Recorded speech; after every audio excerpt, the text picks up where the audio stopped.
awkward Edge and Ricky Yeah. Starks exchange from God. Collision. Let's break that down. So, si Edge came to the aid of Bryan Danielson, diba? Nagbabangayan sila lahat in the ring.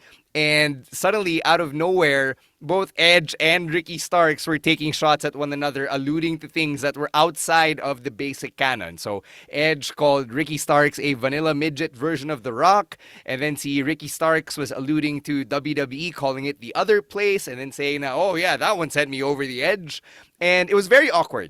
And Ro, you and I have been in that very Yeah. situation in the ring with live mics in our hands where we and the people we were cutting promos on both went off script. And it went very terribly in such a small arena then. And it went much more terribly in a huge arena like the venue of Collision over the weekend. So, what went wrong here? Okay, so let's break it down. Edge kind of started it, right? Uh Technically he wasn't supposed to be that guy. He wasn't supposed to be that guy in the ring na babanat, just a match banat, diba? You alluded to us being in that position. Yeah.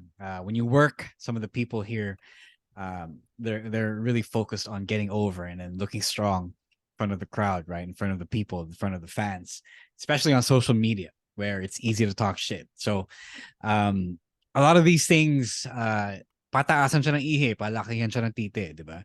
So you want to look like you have the last word. You want to look like you have uh the best zinger, the most wit, the most angas comeback. So this is exactly what happened here. And it's so easy to derail whatever story you were trying to tell by, you know, trying to be the guy with the zinger, with a memeable viral clip on the mic, right? So that's what happened here. And it's funny because Ed shouldn't have been that guy. He was the face in the story. He was the statesman. He was a legend.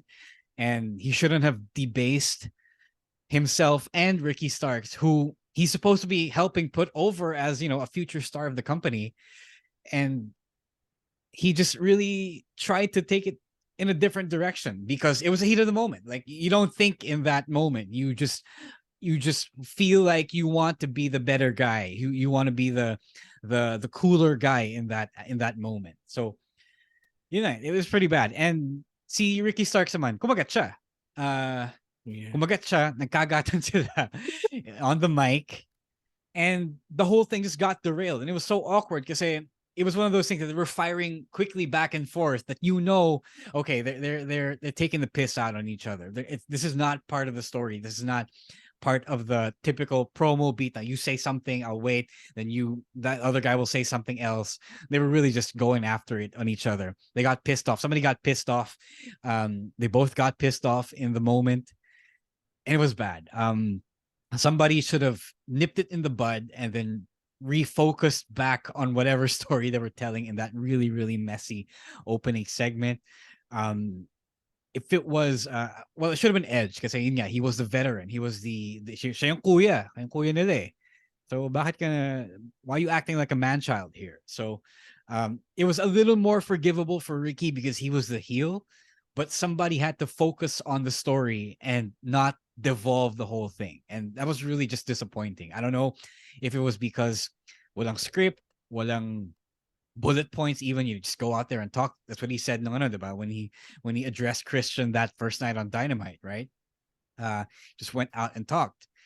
And I hope that Edge or at least Brian as well, they took stock of that segment and how terribly people are commenting about it, how bad the reaction is on social media, how awkward we all felt it was, and they figure out a way to, one, talk it out because apparently there isn't a lot of talking out going on in AEW backstage, and two, find a way to fix the creative process, whether it's by Tony Khan, the agents, the writers, if there are any writers, and the wrestlers themselves, to make sure that something like this doesn't happen again. Like, ano ba, di ba kayo nag-usap? Wala ba kayong group chat? You didn't lay out what you were going to say in the ring? Like, sometimes it happens like that. You just Yeah. fire off the hip and, make it make it all about the backstage insider zinger, so that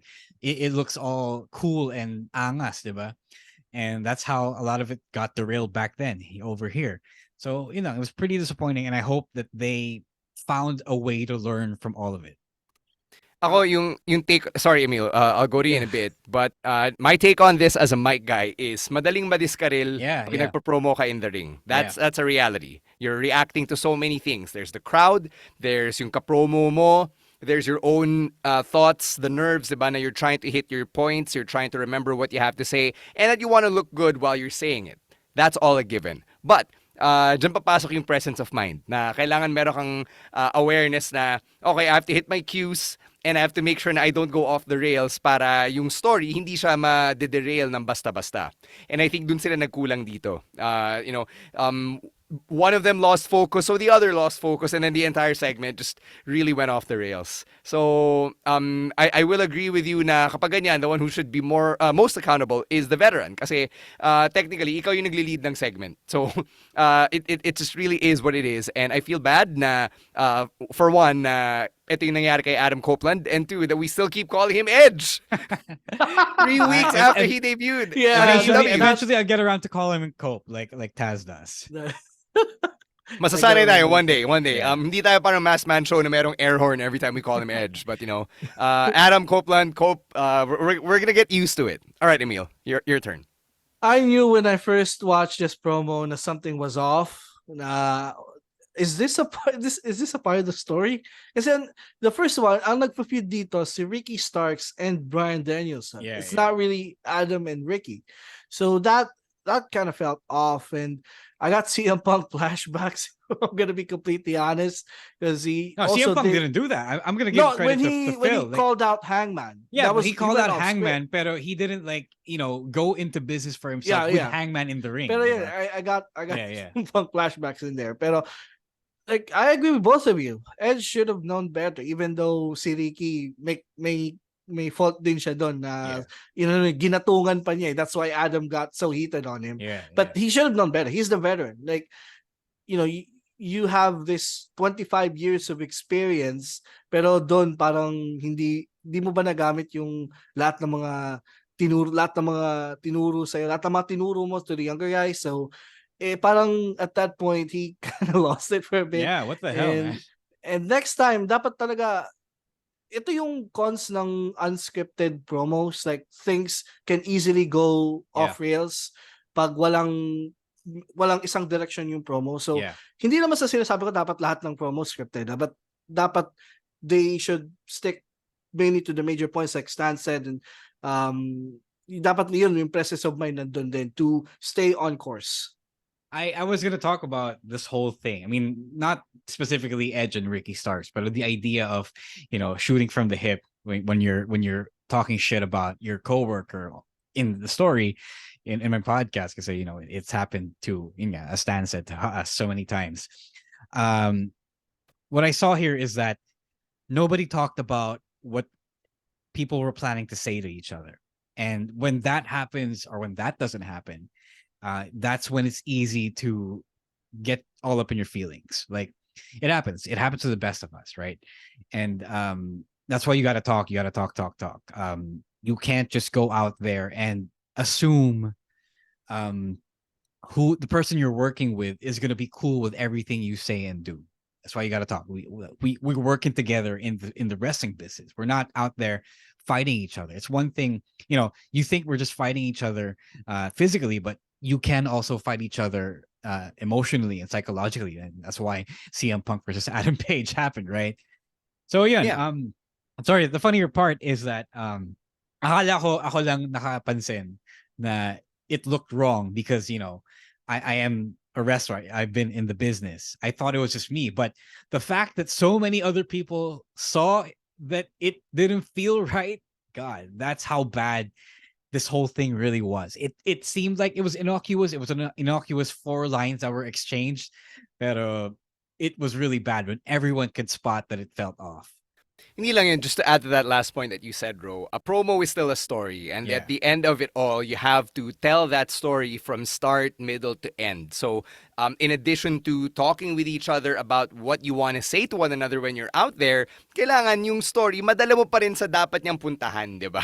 You Yeah. have to remember that you are telling this story. And if you just devolve into pot shots left and right, then you lose track of that story. You can't finish it as Cody Rhodes would want to do. So, Right. you have to remember that you're telling a story and that a promo is a conversation. Yun pa, diba? It's a conversation between two people who are in character. Sometimes more than two people. So, yun din. And you have to remember na some of these pot shots that you might want to say because, oh, magva-viral to, or this will get a reaction, might not be something that your character would actually say. Yeah. So that's another thing when you're less experienced on the mic, it's a mistake that you might be prone to making. So sabi nga ni Coach Chot, learning experience. So for AEW, I think this can very well be a learning experience for everyone, even one of our favorite wrestlers of all time in Adam Copeland. Jesus fucking Christ. I didn't think it would take this soon to get an Adam Copeland controversy in AEW. Then they find a way to do it. They find a fucking way to get there. To be very fair, I wouldn't say naman it's a controversy right here. No, and now, it is. It is now. It's an international incident. I mean, it is it's a fandom incident. People are calling it out, diba? People are saying how weird it was. Yun nga, like I said, if everyone can spot the boo-boo in the ring, where normally the boo-boos should only be spotted by the boys and the girls and the showrunner, that's when you know you done fucked up.